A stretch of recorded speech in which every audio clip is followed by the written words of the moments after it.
নমস্কার, শুরু করলাম আজকের চতুর্থ স্তম্ভ। আমি ইন্দ্রাণী। যদুর মাস্টার শ্বশুর বাড়ি, রেল কম ঝমাঝম। যদুর মাস্টার মশাইকেও রেলেই চড়তে হবে এবং তারপর যা হবার তা তো হবেই। গত কয়েকদিনের হিসেব দিই। 18 জুলাই উত্তরপ্রদেশের গোন্ডাতে দুর্ঘটনা, 19 জুলাই গুজরাটের বালসাতে, 20 জুলাই উত্তরপ্রদেশের আমরোহাতে, 21 জুলাই রাজস্থানের আলওয়ারে, ওই 21 জুলাইতেই বাংলার নদিয়াতে, 26 জুলাই ভুবনেশ্বরে, 30 জুলাই চক্রধরপুরে দুর্ঘটনা হয়েছে, মানুষ মারা গেছেন।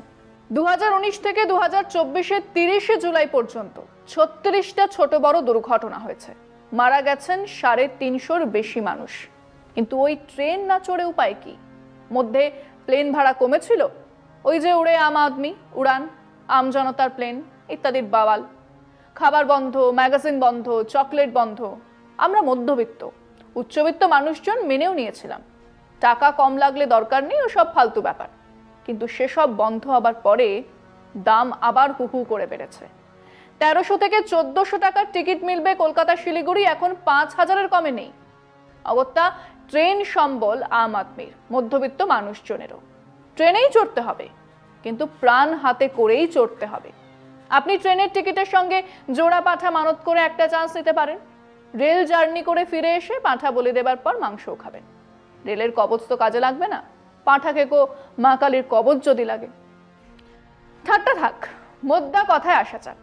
প্রথমেই থ্যাঙ্ক গড দেশের মানুষ জানতে পেরেছেন দেশের রেলমন্ত্রী নরেন্দ্র ভাই দামোদর দাস মোদী নন, দেশের রেলমন্ত্রী অশ্বিনী বৈষ্ণব নামের এক প্রাক্তন আমলা। এবং কেউ কেউ এটাও জানতে পেরেছেন যে এই আদতে অশ্বিনী বৈষ্ণব উড়িষ্যা থেকেই বিজেডির সমর্থন নিয়েই রাজ্যসভার সদস্য হিসেবে সংসদে গেছেন। কিন্তু গত 19 থেকে 24-এর সরকারে এই দুধুভাত মন্ত্রীকে পেছনে রেখে দেশের প্রধানমন্ত্রী হয়ে উঠেছিলেন ডিফ্যাক্টো রেলমন্ত্রী। রেলের উন্নয়ন, নতুন সুরক্ষা ব্যবস্থা, নতুন কোচ ইত্যাদি নিয়ে যা যা বাওয়াল আপনারা শুনেছেন তার প্রায় সবটাই মোদিজি বলেছেন। এ পর্যন্ত যতগুলো বন্দে ভারত ট্রেন চলেছে সবকটার হরা ঝান্ডা দেখিয়েছেন তিনি। কাজেই আর যা যা প্রশ্ন তুলব তার উত্তর এই মোদিজিকেই দিতে হবে। ঝান্ডা দেখানোর বেলায় উনি, ফটো তোলার বেলায় উনি, আর মৃতদেহ গোনার জন্য অশ্বিনী বৈষ্ণব, তা তো হতে পারে না। কাজেই আমাদের আজকের তোলা যাবতীয় প্রশ্ন নরেন্দ্র মোদিজিকেই উদ্দেশ্য করে, এবং উত্তরও আমরা ওনার থেকেই চাইব। তবে তার আগে একটা বিরতি, সঙ্গে থাকুন। প্রথম বিষয় হলো ওনার সবকা সাথ সবকা বিকাশ। তো ওনার সরকার 2014-তে 20 কিলোমিটার সেকেন্ড ক্লাসে রেল সফরের জন্য কত টাকা নিতেন? 5 টাকা। হ্যাঁ, নেহেরুর সময় নয়, 2014-তে আসার পরে প্রথম রেল বাজেটের কথাই বলছি। ওনার রাজত্বকালে প্রথম বছরে 20 কিলোমিটার যেতে 5 টাকার টিকিট কাটতে হতো। 2023-এ কত টাকার টিকিট লাগে? ওই সেকেন্ড ক্লাসে 20 কিলোমিটার যেতে এখন লাগে 35 টাকা, আর রিজার্ভেশনের জন্য 15 টাকা। উনি কৃষকদের আয় দ্বিগুণ করে দেবার কথা বলেছিলেন, যা এখনো অধরা। সেই তিনি রেল টিকিটের দাম বাড়িয়েছেন 8 থেকে 10 গুণ। এই হলো ওনার সবকা সাথ সবকা বিকাশ। দেশের মানুষ তো সেকেন্ড ক্লাসেই যায়, তারা 8 গুণ বেশি ভাড়া দিচ্ছেন।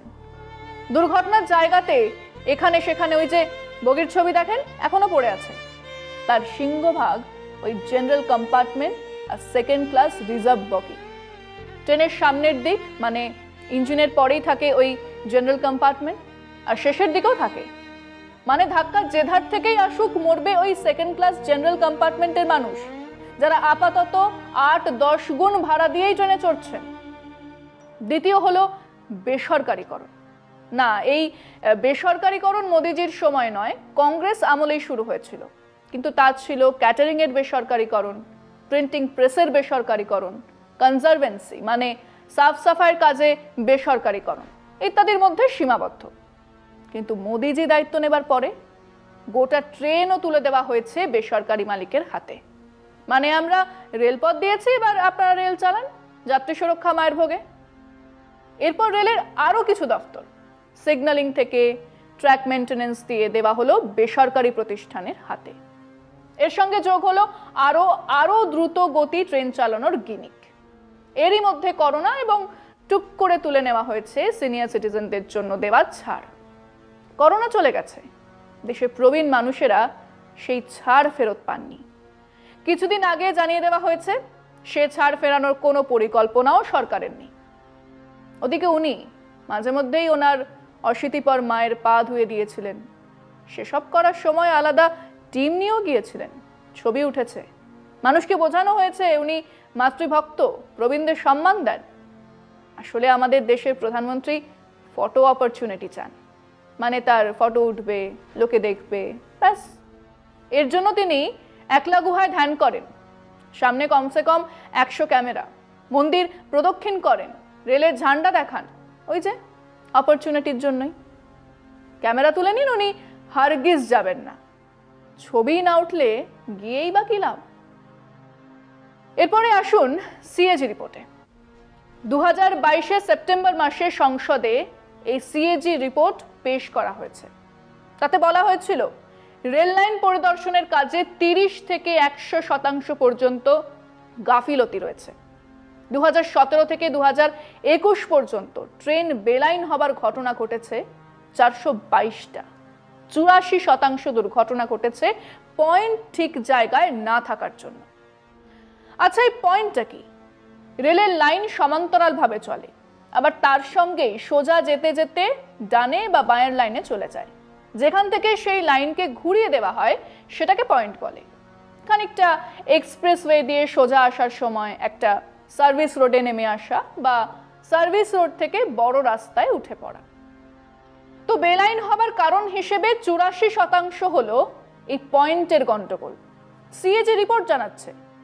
এবং এই দুর্ঘটনার পরে রেলের 2 আধিকারিকের কথা আমরা সবাই ইতিমধ্যেই শুনেছি। সেখানে সাফ বলা হয়েছে পয়েন্ট গাড়িকে লুপ লাইনে ঠেলে দিয়েছে, মানে সিগন্যাল একদিকে আর পয়েন্ট আরেক দিকে ছিল। ওই সিএজি রিপোর্ট আরও জানাচ্ছে যে 422টা দুর্ঘটনার 171টা ঘটেছে রেল লাইন দেখরেখে ভুল থাকার জন্য। 211টার জন্য দায়ী ছিল সিগন্যাল ফেলিওর, সিগন্যাল কাজ করেনি। দুর্ঘটনার পরে 350টা দুর্ঘটনাস্থল পরিদর্শন করার কথা ছিল, 181টাতে পরিদর্শন করা হয়েছে। যেগুলো করা হয়েছে তার আবার 63% রিপোর্ট জমাও পড়েনি। যে রিপোর্ট জমা পড়েছে তার 49% ক্ষেত্রে তদন্তের পরে যে ব্যবস্থা নেবার কথা তা নেওয়াও হয়নি। কে বলছে এসব? CAG report. কোথায় এই রিপোর্ট জমা পড়ছে? সংসদে।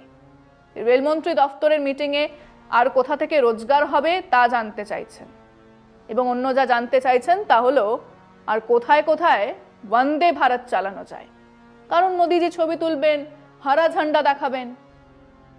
2017-18 সালে এক রেল সুরক্ষা ফান্ড তৈরি হয়েছিল, 1 লক্ষ কোটি টাকার ফান্ড। তার 50% খরচ হয়নি, কারণ মোদিজিকে দ্রুতগামী ট্রেন চালাতে হবে। কলকাতা বোলপুর সফরের জন্য আপনি এসি চেয়ার কারে 315 টাকা দিতেন, সেকেন্ড ক্লাসে 85 টাকা দিতেন। এখন বন্দে ভারতে সেই এসি চেয়ার কারের জন্য সব থেকে কম 650 টাকা দেবেন।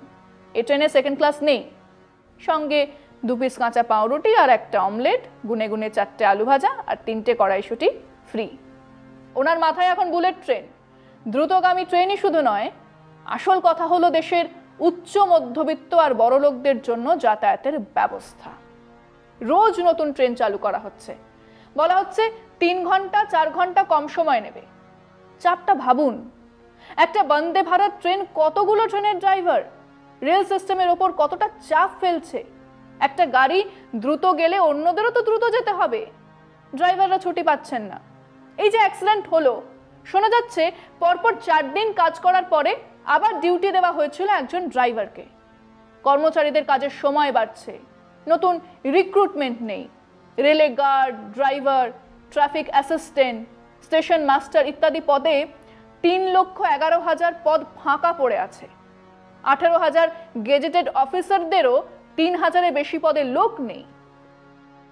আসছি আলোচনা একটা বিরতির পর, সঙ্গে থাকুন। বিরতির আগে যা বলছিলাম, একজনও স্টেশন মাস্টার বেড়েছে। লোকাল ট্রেনের অবস্থা দেখুন, মানুষ ঝুলছে সেখানে। প্যাসেঞ্জার ট্রেনে টয়লেটে যান, নরক হয়ে রয়েছে। উনি বন্দে ভারতে বায়ো টয়লেট বসাচ্ছেন। কাদের জন্য? মাত্র গত 2 বছরে এই প্রায় 300-350 মানুষকে আসলে খুন করা হলো, ঠান্ডা মাথায় খুন করা হলো। সিএজি রিপোর্ট তো তাই বলছে। রেলে দুর্ঘটনা হয় কেন? এক কথায় তিনটে কারণ: কর্মচারীদের গাফিলতি, 2 নম্বর হলো অন্তর্ঘাত, আর 3 নম্বর হলো প্রশাসনিক ব্যর্থতা। বুঝিয়ে বলি, কেউ যদি লাইন ফিস প্লেট খুলে দিয়ে থাকে, লাইন উড়িয়ে দেয়, তাহলে তো দুর্ঘটনা হবেই। এ ধরনের দুর্ঘটনা এড়ানো খুব শক্ত। এটা হলো অন্তর্ঘাত। দ্বিতীয়টা হচ্ছে কর্মচারীদের গাফিলতি, ঠিক করে রেল ট্র্যাক চেক না করা, সিগন্যাল সিস্টেমে নজর না রাখা। এখন সারা পৃথিবীতেই রেল চলাচলের জন্য অনেক বেশি বেশি আধুনিক ব্যবস্থা, অটোমেটিক সিগন্যালিং সিস্টেম ইত্যাদি কাজে লাগানো হচ্ছে, যাতে হিউম্যান এররকে সামাল দেওয়া যায়। কিন্তু সবচেয়ে বড় কারণ হলো প্রশাসনিক ব্যর্থতা। শূন্য পদের সংখ্যা বাড়ছে, কাজের চাপ বাড়ছে, লাইন বা বাকি ইনফ্রাস্ট্রাকচারের তুলনায় ট্রেন বাড়ছে, রাজনৈতিক গিমিকবাজি, রোজ নতুন নতুন ট্রেন চালু হচ্ছে। এখন তো আবার সুপারফাস্ট বুলেট ট্রেন, ওদিকে সেগুলো চালানোর ইনফ্রাস্ট্রাকচার নেই, কাজেই অ্যাক্সিডেন্ট হচ্ছে। আর এই প্রশাসনিক ব্যর্থতার কারণে বিরাট বিরাট অ্যাক্সিডেন্টকে হয় কর্মচারীদের গাফিলতি, না হলে ওই অন্তর্ঘাত বলে চালানোর চেষ্টা হচ্ছে। গিমিকবাজি বন্ধ না করলে এরকম অ্যাক্সিডেন্ট আরও হবে। সেবারের দুর্ঘটনাতে মারা গেছেন এক চালক, গার্ড। কাজেই তার ঘাড়ে দোষ চাপানোর চেষ্টা শুরু হয়ে গেছিল। পরে জানা গেল সবটাই সিস্টেম ফেলিওর, মানে সব দায় ঝেড়ে ফেলে এক দুর্বল অসহায়ের দিকে আঙুল তোলা। তাতেও না হলে হাতে আছে সিবিআই, তদন্তে পাঠিয়ে দাও, তদন্ত হতেই থাকবে।